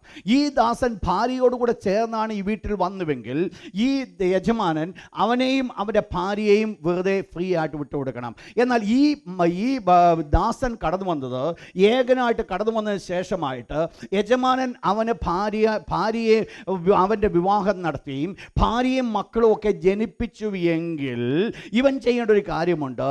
ഇവൻ്റെ ഭാര്യയെ മക്കളെ യജമാൻ്റെ വീട്ടിൽ ഉപേക്ഷിച്ചിട്ട് ഇവൻ ഏകനായിട്ട് പോകണം. എന്നാൽ ഇവനൊന്ന് ചിന്തിക്കുക, ഇല്ല, എൻ്റെ യജമാനെ ഞാൻ സ്നേഹിക്കുന്നു, എൻ്റെ ഭാര്യയെയും മക്കളെയും ഞാൻ സ്നേഹിക്കുന്നുവെന്ന് ഇവൻ അങ്ങോട്ട് പറയുമ്പോൾ 7-ാം മാസം ഇവൻ സ്വന്തനായിട്ട് വിട്ടു പോകേണ്ടതാ. എന്നാൽ ഇവൻ പറയുന്നുവെങ്കിൽ അവനെ കൊണ്ടുപോയിട്ട് വീടിൻ്റെ ഉടമസ്ഥൻ ചെന്നിട്ട് കട്ടൾക്കാൽമേൽ അല്ലെങ്കിൽ ആ കതകന്മേൽ അത് കൊണ്ട് നിർത്തിയിട്ട് ഈ ചെവി തുളയ്ക്കുക. എന്തിനായി തുളയ്ക്കുന്നത്? കമ്മലിടാനല്ല, ചെവി തുളയ്ക്കുന്നത് ഇത് സ്ഥിരം ഈ യജമാൻ്റെ നിത്യം ഒരു അടിമയാണെന്ന് വെളിപ്പെടുത്തുക. യജമാൻ്റെ ഇഷ്ടം. അടിമയെന്ന് പറഞ്ഞു കഴിഞ്ഞാൽ നിങ്ങൾ മനസ്സിലാക്കുക, സ്ലേവ്. എന്താണ് സ്ലേവ് എന്നുള്ള മീനിങ്ങിൻ്റെ വേർഡിൻ്റെ അർത്ഥം എന്ന് പറയുന്നത്? Implicit obedience to the master. യജമാനെ പൂർണ്ണമായിട്ട് അനുസരിക്കുക. അപ്പോൾ ഈ ചെവി തുളയ്ക്കപ്പെട്ട ഈ ദാസന് ഒരു കാര്യം വെളിപ്പെടുത്തുന്നത്, അവനെ എവിടെ വെച്ച് കണ്ടാലും മറ്റുള്ളവർക്ക് മനസ്സിലാക്കുവാൻ സാധിക്കും, യജമാനെ പൂർണ്ണമായി അനുസരിക്കുന്ന ഒരു ദാസനാണ് ഈ വ്യക്തി. നിങ്ങൾ മനസ്സിലാക്കണം, കർത്താവായ യേശുക്രിസ്തു ഈ ലോകത്തിലേക്ക് വരുന്നതിന് മുൻപ് യേശുക്രിസ്തു പറഞ്ഞ, ആകയാൽ ലോകത്തിൽ വരുമ്പോൾ നീ എനിക്കൊരു ശരീരം ഒരുക്കിയിരിക്കുന്നു. സങ്കീർത്തനത്തിൽ പറയുന്നു, നീ എൻ്റെ ചെവികളെ തുളച്ചിരിക്കുന്നു എന്ന് പറഞ്ഞാൽ മനുഷ്യൻ്റെ യാഗം കൊണ്ട്, മനുഷ്യൻ കഴിക്കുന്ന യാഗം കൊണ്ട് ദൈവത്തിന് അസംതൃപ്തമാകുന്നുവെങ്കിൽ, ദൈവത്തിന് സന്തോഷം കൊടുക്കുന്നില്ല എങ്കിലും ഇപ്പോൾ ഇവിടെ കടന്നു വരുവാൻ പോകുന്ന ഒരു യാഗം, ഇപ്പോൾ ഇവിടെ ഒരുക്കപ്പെട്ടതായ ശരീരം, ആ ശരീരത്തിന് പ്രത്യേകത ഉണ്ട്. ആ ശരീരത്തിലേക്ക് കടന്നു വരുന്നവൻ വെറുതെ അല്ല കടന്നു വരുന്നത്, തൻ്റെ പിതാവിനെ പൂർണ്ണമായിട്ട് അനുസരിപ്പാൻ കടന്നു വരികയാണ്. നിങ്ങൾ മനസ്സിലാക്കണം, ഈ പ്രത്യയമാകുന്ന അടിമയിൽ കാണുന്നത് മറ്റാരെയുമല്ല, നമ്മുടെ അരുമനാഥനാകുന്ന യേശു. എന്തുകൊണ്ട് യേശുവിനെ കാണുന്നു? യേശുവിനെ കാണുവാനുള്ള കാരണം, ദൈവത്തെ യേശു പരിപൂർണമായി സ്നേഹിക്കുന്നു. താൻ ഈ ലോകത്തിലായിരുന്നപ്പോൾ യേശു ഇപ്രകാരം പറഞ്ഞു, പിതാവ് ചെയ്ത് കാണുന്നതല്ലാതെ എനിക്ക് സ്വയമായി ഒന്നും ചെയ്യുവാൻ സാധ്യമല്ല. ഞാൻ എന്ത് ചെയ്യുന്നുവോ പിതാവ് ചെയ്ത് കാണുന്നതാണ് ചെയ്യുന്നത്. പിതാവിനെ വിട്ട് എനിക്ക് ഒന്നും ചെയ്യുവാൻ സാധ്യമല്ല. പിതാവിനെ പരിപൂർണമായിട്ട് അനുസരിച്ചവനാകുന്ന യേശു, പിതാവിനെ പൂർണ്ണമായി സ്നേഹിച്ചവനാകുന്ന യേശു, ആ യേശു ക്രിസ്തു പിതാവിനെ സ്നേഹിച്ചു എന്ന് മാത്രമല്ല, പിതാവിൻ്റെ ഭവനത്തിൽ ഒരടിമയായി കടന്നു വന്നപ്പോൾ അതിൽ കൂടെ ലഭിച്ചതായിരിക്കുന്ന ഒരു ഭാര്യയുണ്ട്. ആ ഭാര്യ മറ്റാരുമെന്നല്ല, ഒരു മണവാട്ടിയാകുന്ന സഭയെന്ന് മനസ്സിലാക്കണം. ഈ മണവാട്ടിയുള്ള സ്നേഹം മുഖാന്തരമായിട്ട്, പിതാവിനോടുള്ള സ്നേഹം മുഖാന്തരമായിട്ട് പൂർണ്ണമായിട്ട് അനുസരിക്കുവാൻ ഇടയായിത്തീർന്നവൻ, തൻ്റെ ഭാര്യയോടുള്ള സ്നേഹം മുഖാന്തരമായിട്ട് പിതാവിന് പൂർണ്ണമായി കീഴ്പ്പെടുവാൻ കാരണമായി തീർന്നവൻ, ആ കാരണമായി തീർന്നവനാണ് അവസാനത്തുള്ള രക്തം വരെ ഊറ്റിക്കൊടുത്തത്. നിങ്ങൾ മനസ്സിലാക്കണം, എന്തുകൊണ്ട് പിതാവിൻ്റെ ഹിതം ചെയ്യുവാൻ യേശു കാരണമായി തീർന്നു. തൻ്റെ ദൈവത്തെ, തൻ്റെ പിതാവിനെ സ്നേഹിച്ചതുകൊണ്ടും തൻ്റെ ഭാര്യയെ സ്നേഹിച്ചതുകൊണ്ടും ഈ പിതാവിൻ്റെ അടുക്കൽ നിന്ന് എനിക്ക് പോകണ്ട, പിതാവിനെ പൂർണ്ണമായി അനുസരിക്കുന്നതാണ് എൻ്റെ ഇഷ്ടമെന്ന് പറഞ്ഞുകൊണ്ട് ദൈവത്തിൻ്റെ ഹിതത്തിന് വേണ്ടി യേശു ഏൽപ്പിച്ചു കൊടുത്തു. നിങ്ങൾ മനസ്സിലാക്കണം, ദൈവത്തിൻ്റെ ഹിതത്തിന് വേണ്ടി ഏൽപ്പിച്ചു കൊടുത്തതുപോലെ ദൈവം എന്നെ സ്നേഹിച്ചാണ് യേശു തൻ്റെ ജീവനെ കൊടുത്തത്. തൻ്റെ ചെവി തുളയ്ക്കുവാൻ കാരണമായി തീർന്നു. എന്തുകൊണ്ട് ചെവി തുളയ്ക്കുവാൻ കാരണമായി തീർന്നു? എന്നെ സ്നേഹിച്ചുകൊണ്ട്.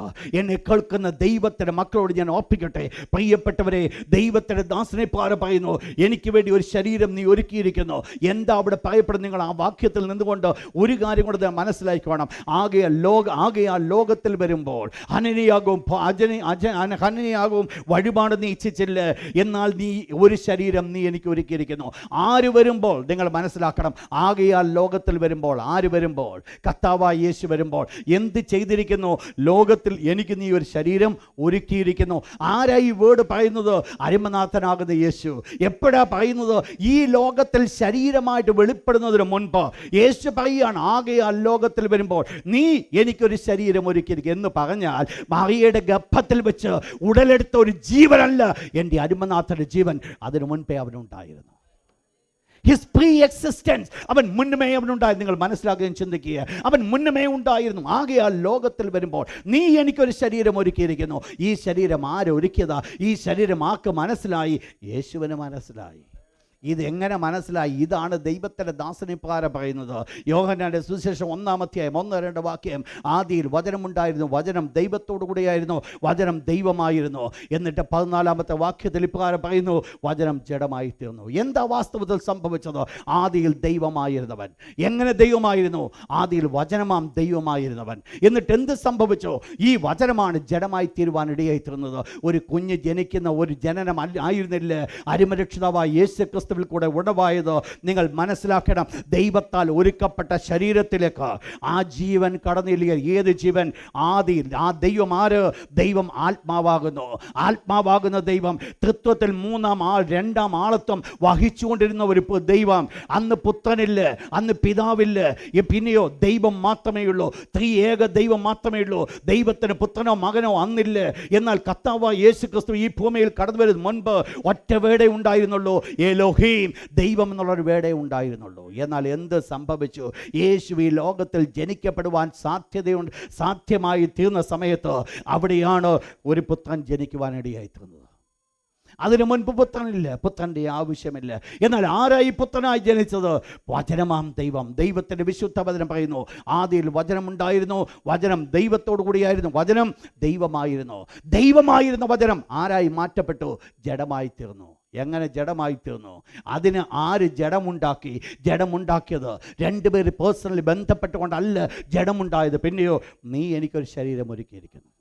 ദൈവത്താൽ ഒരുക്കപ്പെട്ട ഒരു ശരീരം, ദൈവത്താൽ ഒരുക്കപ്പെട്ടതാണെങ്കിൽ ശരീരത്തിലേക്ക് എന്ത് സംഭവിച്ചു? വചനമാം ദൈവം ഈ ഭൂമിയിലേക്ക് കടന്നു വന്നു. നിങ്ങൾ മനസ്സിലാക്കണേ, വചനമാം ദൈവം വാസ്തവത്തിൽ അഖിലാണ്ടത്തെ നിർമ്മിച്ചവൻ. സകലതും ഉളവാകട്ടെ എന്ന് കൽപ്പിച്ചപ്പോൾ ഉളവാക്കുവാൻ കാരണമായി തീർന്നവൻ. ഈ ഭൂമി അവൻ്റെ പാദപീഠം മാത്രമായിരിക്കുന്നുവെങ്കിൽ, സ്വർഗം അവൻ്റെ സിംഹാസനമാകുന്നുവെങ്കിൽ, സ്വർഗത്തിലും ഉള്ളത് എൻ്റെ ദൈവത്തെ അടക്കുവാൻ സാധ്യമല്ല എങ്കിൽ എങ്ങും ആർക്കും ഒതുക്കുവാൻ സാധിക്കാത്ത എൻ്റെ അരുമനാഥനാകുന്ന ദൈവം എന്ത് ചെയ്തെന്നറിയാമോ? ആ കാളുകളുടെയും ആട്ടുകൊറ്റമാരുടെ രക്തത്തിന് ദൈവത്തിന് മതി വന്നതുകൊണ്ട് എന്നെ രക്ഷപ്പെടുത്തുവാൻ മറ്റൊരു മാർഗവും ഇല്ലാതിരുന്ന സമയത്ത് ആ വാസ്തവത്തിൽ ആ എങ്ങും ഒതുക്കുവാൻ സാധിക്കാത്ത ദൈവം തന്നെത്താൻ ചുരുങ്ങി മനുഷ്യനായി മാറ്റപ്പെട്ടു. നിങ്ങൾ മനസ്സിലാക്കണം, ആര് വാസ്തവത്തിൽ ദൈവമായിരുന്നവൻ, ദൈവത്തോടുള്ള സമത്വം മുഖപ്പിടിച്ചോളണമെന്ന് വിചാരിക്കാതെ ദാസരൂപമെടുത്തവൻ, വേഷത്തിൽ മനുഷ്യനായി വിളങ്ങി. ഇതൊക്കെ നമ്മൾ നിർത്തി നമ്മളൊന്ന് ചിന്തിച്ച് നോക്കിയാൽ നമുക്കറിയാം, യേശു ഈ ഭൂമിയിൽ സാധാരണപ്പെട്ട ഒരു മനുഷ്യനായി ജീവിച്ചത് കൊണ്ട്, ജനിച്ച് വളർന്നതുകൊണ്ട് നമുക്കതിനൊരു വില കാണുന്നില്ല. എന്നാൽ ഒന്ന് മനസ്സിലാക്കണം, ഈ യേശു മറ്റാരുമായിരുന്നില്ല. ഭൂമിയിലോ സ്വർഗത്തിലോ ഒതുക്കുവാൻ സാധിക്കാതിരുന്ന ദൈവം. പക്ഷേ എന്തിനു വേണ്ടി? അവൻ ചെയ്യുവാനൊരു കാരണമുണ്ട്. ഈ ലോകത്തിൽ കടന്നു വന്ന് എനിക്ക് വേണ്ടി മരിക്കേണ്ടത് ആവശ്യമായിരുന്നു. എന്തുകൊണ്ട്?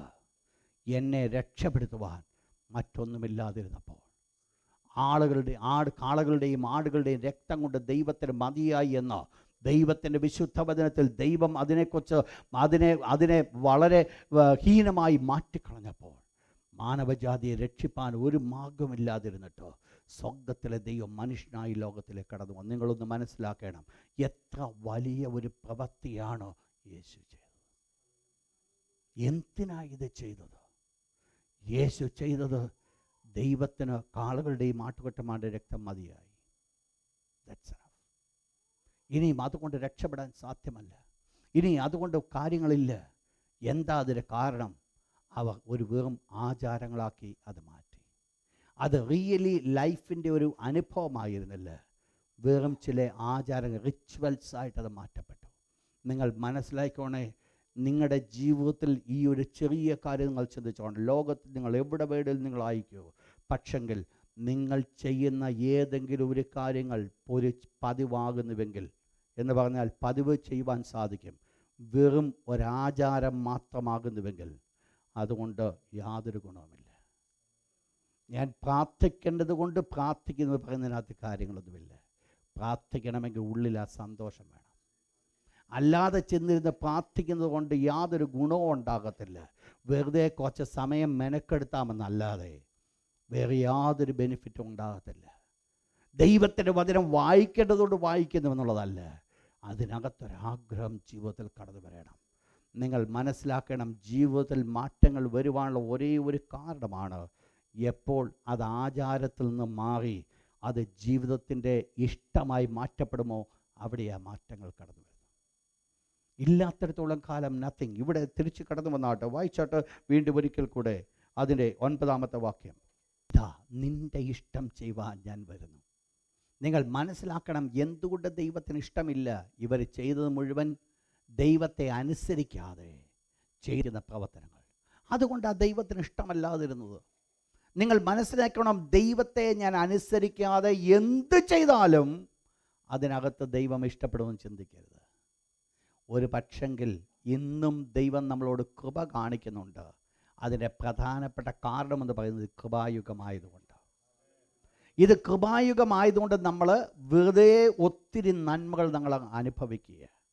എന്നാൽ മനസ്സിലാക്കിയോണം, ഇതിനെല്ലാം എണ്ണി എണ്ണി എണ്ണി കണക്ക് കൊടുക്കേണ്ട സമയം കടന്നു വരും. ദൈവം എന്ത് ചെയ്യുന്നു? ഈ അതുക്കങ്ങളൊക്കെയും കണ്ടിട്ട്, ഈ പ്രവർത്തനങ്ങളൊക്കെയും കണ്ടിട്ട് ദൈവം എന്ത് ചെയ്യുന്നു? ദൈവം മിണ്ടാതിരുന്ന്, കള്ളനെ കണ്ടിട്ട് ദൈവം മിണ്ടാതിരിക്കുമ്പോൾ ദൈവം കള്ളന് കൂട്ടു നിൽക്കുന്നുവെന്ന് ചിന്തിക്കരുത്. ദൈവം ഒരു സമയം വെച്ചിട്ടുണ്ട് അവനെ തീർത്ത് കളവാൻ. പക്ഷേ അതുവരെ എന്ത് ചെയ്യാന്നറിയാം? ദൈവത്തിൻ്റെ കോപം ദൈവം ചരതിച്ചു വെക്കുക, കൂട്ടിക്കൂട്ടി വെക്കുക. വായിച്ചാട്ടെ റോമലേഖനം, റോമൻസ്. നിങ്ങൾ ആ ഭാഗം ഒന്ന് നോക്കിക്കൊണ്ട് 2-ാം അധ്യായം 5-ാമത്തെ വാക്യം. എന്നാൽ നിന്റെ കാഠിന്യത്താലും അനുതാപമില്ലാത്ത ഹൃദയത്താലും ദൈവത്തിൻ്റെ നീതിയുള്ള വിധി വെളിപ്പെടുന്ന കോപ ദിവസത്തേക്ക് എന്തുവാ? ആരുടെ പക്കൽ?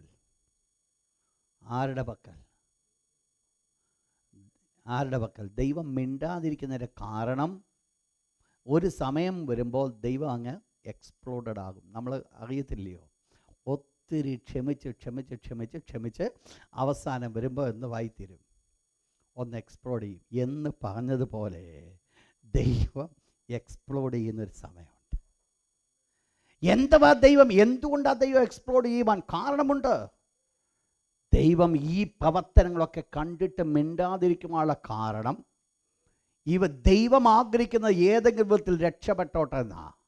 പക്ഷെ ഇവർ ഈ കിട്ടിയ അവസരങ്ങൾ സൗകര്യമായിട്ടെടുക്കുക. ആ സൗകര്യമായതുകൊണ്ട് ദൈവം ഒരവസരം കൊടുത്തു. ആരും ദൈവത്തിന് മുൻപിൽ പറയുവാൻ സാധ്യമല്ല, എനിക്കൊരവസരം തന്നിരുന്നുവെങ്കിൽ ഞാൻ രക്ഷപ്പെട്ടെന്ന് പറയാതിരിക്കുവാൻ തക്കവണ്ണം ദൈവം എന്ത് ചെയ്തു? ദൈവം ഞാൻ പാപം ചെയ്ത ഓരോ സമയത്തും ദൈവം എനിക്ക് ബോധ്യം തന്ന് ദൈവം നടത്തി. എന്നിട്ട് ഞാൻ എന്തോ ചെയ്തുകൊണ്ടിരുന്നു? പാപം ചെയ്തുകൊണ്ടിരുന്നു. ദൈവം എനിക്ക് ബോധ്യം തന്നു, പക്ഷേ എങ്കിലും ഞാനതിനെ അവഗണിച്ചു. കാരണം എന്നാ? എനിക്ക് വലിയ ദോഷമൊന്നും ഇപ്പോഴുമില്ല. ഇപ്പോഴും കിട്ടുന്നുണ്ട് പ്രമോഷൻ, ഇപ്പോഴും കിട്ടുന്നുണ്ട് മറ്റനുഗ്രഹങ്ങൾ. അതുകൊണ്ട് വലിയ കുഴപ്പമൊന്നും ഇല്ലാത്തത് കൊണ്ട് അങ്ങ് ഈസിയായിട്ട് വിട്ടുകളയും. ഇന്ന് രാത്രി എന്നെ കേൾക്കുന്ന ദൈവത്തിൻ്റെ മക്കളോട് ഞാൻ ഓർപ്പിക്കട്ടെ, ഒരു മുന്നറിയിപ്പ് ഞാൻ തരട്ടെ. ജീവിക്കുന്നുവെങ്കിൽ തെറ്റുകൾ വരത്തില്ല. നല്ല എല്ലാവരുടെയും ജീവിതത്തിൽ തെറ്റുകൾ വരും. എൻ്റെ ജീവിതത്തിൽ തെറ്റുകളുണ്ട്. പക്ഷേ ആ തെറ്റിൽ കിടക്കുന്നതല്ല ക്രിസ്തീയ ജീവിതം. തെറ്റ് തിരുത്തി മുൻപോട്ട് കടന്നു പോകുന്ന ആ ക്രിസ്തീയ ജീവിതം. എന്നാൽ ഓർപ്പിക്കണേ, വീണ്ടും ആ തെറ്റിലാണ് അടിമപ്പെടുവാൻ പോകുന്നത് എങ്കിൽ ഇന്നല്ലെങ്കിൽ നാളെ ഒരു എക്സ്പ്ലോഡ് ചെയ്യുന്നൊരു സമയമുണ്ടായിരിക്കും. അപ്പോഴത്തേന് എന്തുവരും? നമ്മുടെ കയ്യിൽ നിന്ന് സകലതും വിട്ടുപോകും. നമ്മുടെ കരങ്ങളിലൊന്നും കാണുവാൻ സാധ്യമല്ല. നമുക്ക് പിടിച്ചാൽ നമുക്കൊന്നും ഒതുക്കുവാൻ സാധ്യമല്ല. കാരണം നമ്മുടെ കയ്യിൽ നിന്ന് സകലതും മാറ്റപ്പെട്ടു. എന്താ ഇവിടുത്തെ വിഷയമെന്ന് ദൈവം കൽപ്പിക്കുകയാണോ? കർത്താവായ യേശുക്രിസ്തു പറയുന്നു, അവിടെ പറയപ്പെടുന്ന ഒരു വേർഡ് പ്രകാരമാണോ? ഇതാ ഞാൻ നിന്റെ ഇഷ്ടം ചെയ്യുവാൻ വരുന്നുവെന്ന് പറഞ്ഞുകൊണ്ടോ? അപ്പോൾ യേശുക്രിസ്തു എന്ത് ചെയ്തു? ദൈവത്തിൻ്റെ ഇഷ്ടം ചെയ്യുവാൻ യേശുക്രിസ്തു വന്നു. ഒന്നാമത്തതിനെ മാറ്റണം. ഒന്നാമത്തത് മാറ്റണമെങ്കിൽ രണ്ടാമത്തത് സ്ഥാപിക്കപ്പെടണം.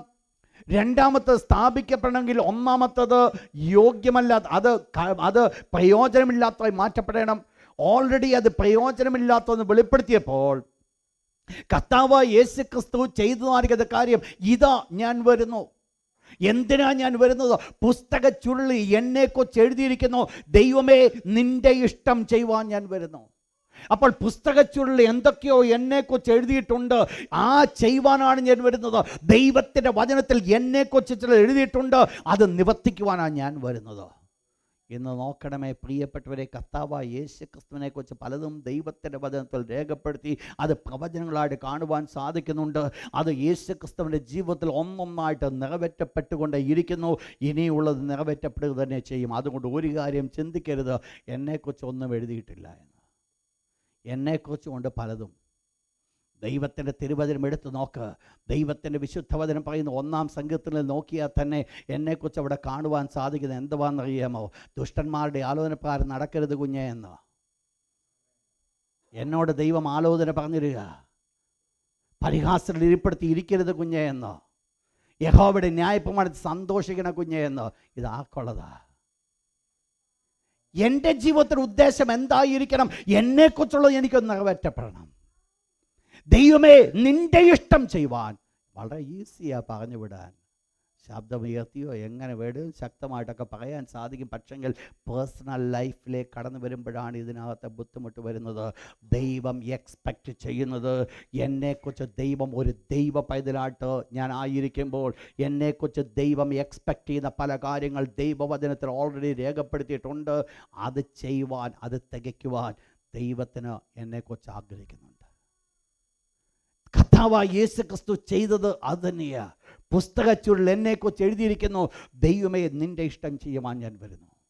യേശുക്രിസ്തു ദൈവത്തിന് ഇഷ്ടം ചെയ്ത് നിവർത്തിച്ച് ഈ ലോകത്തിൽ കാളകളുടെയും ആട്ടുകൊറ്റന്മാരുടെയും രക്തത്തിന് സാധ്യമാകാത്തത് യേശുക്രിസ്തു ദൈവത്തെ പൂർണ്ണമായി അനുസരിച്ച് യാഗമായി തീർന്നത് കൊണ്ട് എനിക്കത് ലഭ്യമായി. ഞാനത് പ്രാപിച്ചു. ഒന്ന് മനസ്സിലാക്കണേ, ഈ യാഗവസ്തുവുമായി ഞാൻ ദൈവത്തിൻ്റെ അടുക്കിലേക്ക് കടന്നു ചെല്ലുമ്പോൾ ഞാൻ മനസ്സിലാക്കേണ്ടത് യേശുവിനിക്ക് സുലഭമായിട്ടുണ്ട്, യേശുവിനിക്ക് എപ്പോഴും ഉണ്ട്, യേശുവെ എന്ന് വിളിച്ചാൽ തന്നെ കൂടെ ഉണ്ട്. അതുകൊണ്ട് അത് ഈസിയായിട്ട് എടുത്തു കളയുവാനല്ല ആഗ്രഹിക്കേണ്ടത്. എൻ്റെ ഹൃദയം എത്രത്തോളം അതിനോട് ചേരുന്നു എന്നുള്ളത് ശാന്തമായി ചിന്തിച്ചു പോകണം. ദൈവം ആഗ്രഹിച്ചത് ദൈവത്തിന് ഇഷ്ടം എന്നിൽ കൂടെ നിവർത്തിക്കപ്പെടണം. ദൈവത്തിന് ഹിതമാണ് എന്നിൽ കൂടെ നിവർത്തിക്കപ്പെട്ടത്. എന്നെക്കുറിച്ചുള്ള ദൈവത്തിൻ്റെ പേർപ്പസ് എന്താ? എന്നെക്കുറിച്ചുള്ള ദൈവത്തിൻ്റെ ഉദ്ദേശം എന്താ? ദൈവത്തിൻ്റെ വചനത്തിൽ എന്ത് രേഖപ്പെടുത്തിയിട്ടുണ്ട്? ഞാൻ എന്താകണം, എങ്ങനെയാകണം, ആരാകണം, അല്ലെങ്കിൽ ഏതവസ്ഥയിലായിരിക്കണം എൻ്റെ ജീവിതം മുൻപോട്ട് കൊണ്ടുപോകേണ്ടതോ? ഇതൊക്കെ രേഖപ്പെടുത്തിക്കൊണ്ടിരിക്കുമ്പോൾ ഒന്ന് പറയുവാൻ സാധിക്കുമോ? എൻ്റെ ദൈവമേ നിൻ്റെ ഇഷ്ടം ചെയ്യുവാൻ ഞാൻ വരുന്നു. നിങ്ങൾ മനസ്സിലാക്കണം, ഈ ഒരു ഇഷ്ടം ചെയ്യുവാൻ എത്രത്തോളം യേശുക്രിസ്തുവിന് സാധിച്ചു. പക്ഷെങ്കിൽ നമുക്ക് എത്രത്തോളം സാധിക്കുമെന്ന് എനിക്ക് അറിയത്തില്ല. കാരണം ഈ ലോകത്തിൽ ജീവിക്കുന്ന ഒരു വ്യക്തി പോലും യേശുവിനെ പോലെ ആകുമെന്ന് നമുക്ക് പറയുവാൻ സാധ്യമല്ല. ആസ് ലോങ് ആസ് നമ്മൾ ഈ ലോകത്തിൽ ജീവിക്കുന്നിടത്തോളം അതിന് വേണ്ടുന്നതൊക്കെ തരാഞ്ഞിട്ടല്ല, പിന്നെയോ നമ്മുടെ ജഡത്തോടുള്ള നമ്മുടെ ഇഷ്ടം, ലോകത്തോടുള്ള നമ്മുടെ ഇഷ്ടം. കുറ്റം നമ്മുടേതാ, ദൈവത്തിൻ്റെതല്ല. വാസ്തവമായിട്ടൊരു യേശുവിനെ പോലെ ഈ ലോകത്തിൽ ജീവിക്കുവാൻ വേണ്ടുന്നത് മുഴുവൻ യേശു ഓൾറെഡി തന്നിട്ടുണ്ട്. ഇനി അതിനുവേണ്ടി ഒന്നും തരേണ്ട യാതൊരു ആവശ്യമില്ല. പക്ഷെങ്കിൽ നമ്മളുടെ ബലഹീനത എന്ന് നമ്മൾ പറഞ്ഞുകൊണ്ട് നമുക്ക് അപ് ടു ദറ്റ് സ്റ്റാൻഡേർഡ് കടന്നു വരുവാൻ സാധിക്കുന്നില്ല. എന്നാൽ ഒന്ന് നാം ഓർക്കണമേ, ദൈവം എക്സ്പെക്റ്റ് ചെയ്യുന്നൊരു കാര്യമുണ്ട്. ദൈവത്തിന് ഇഷ്ടം ചെയ്യുവാൻ തക്കവണ്ണം ദൈവത്തിന് ഹിതത്തിന് വേണ്ടി ഏൽപ്പിച്ചു കൊടുക്കേണ്ടത് ആവശ്യമാണ്. അതെ, അതുകൊണ്ട് എന്ത് സംഭവിച്ചു? യേശുക്രിസ്തു ദൈവത്തെ പൂർണ്ണമായി പ്രസാദിപ്പിച്ച് ആ പ്രസാദപ്രകാരം ഒരു യാഗമായി തീർന്നത് കൊണ്ട് എന്ത് സംഭവിച്ചു? പഴയ നമ്മ യാഗത്തിന് അതിനെ കംപ്ലീറ്റ്ലി അബോളിഷ് ചെയ്തു, പരിപൂർണമായി മാറ്റി. കാരണം ഇനിയും ആ യാഗം കൊണ്ട് യാതൊരു ഗുണവുമില്ല. ഇനി ഈ യാഗം കഴിക്കുന്നതോട് യാതൊരു വിജയവും കാണുവാൻ സാധ്യമല്ല. പിന്നീട് എന്ത് സംഭവിച്ചു? ഈ ദൈവത്തെ പ്രസാദിപ്പിച്ച യേശു ക്രിസ്തുവിൻ്റെ ഏകയാഗത്തിൽ കൂടെ ദൈവത്തിൻ്റെ അടുക്കിലേക്ക് കടന്നു എന്ന് അനുഗ്രഹം അനുഭവിപ്പാൻ ദൈവം എന്നെ യോഗ്യനാക്കി. ഇന്ന് എനിക്കത് പ്രാപിക്കുവാൻ സാധിക്കും. യേശു ക്രിസ്തു ഒരിക്കലായി കഴിച്ച ശരീരയാഗത്താൽ എനിക്കത് പ്രാപിച്ചെടുക്കുവാനായിട്ട് സാധിക്കും. എന്നാൽ ചോദ്യം ഒന്നേ ഉള്ളൂ, ഇസ്രായേൽ മക്കൾ എന്തുകൊണ്ട് തോറ്റുപോയി? അവരുടെ ഹൃദയം അതിനോട് ചേർന്നില്ല. കർത്താവായ യേശു ക്രിസ്തു എന്ത് ചെയ്തു? ദൈവമേ, നിൻ്റെ ഇഷ്ടം ചെയ്യുവാൻ ഞാൻ വരുന്നു. ഇന്ന് രാത്രി ആ ഒരു തീരുമാനമാണോ നമ്മുടെ ജീവിതത്തിലുള്ളത്? ഒന്ന്, ഇസ്രായേൽ മക്കൾ തോറ്റത് അവരുടെ ഹൃദയം അതിനോട് ചേർന്നില്ല. ദൈവത്തിന് മുൻപാകെ ഞാൻ കഴിക്കുന്ന ഓരോ യാഗങ്ങളും എൻ്റെ ഹൃദയം അതിനോടുകൂടി ചേരും. എന്ത് ചെയ്തു കൊള്ളട്ടെ, എൻ്റെ ഹൃദയം അതിനോട് ചേരും. പുറമെ ഒരാചാരമായിട്ട് ചെയ്യുവാനല്ല. എല്ലാ കണ്ണുകളും ശാന്തമായിട്ട് അടയട്ടെ.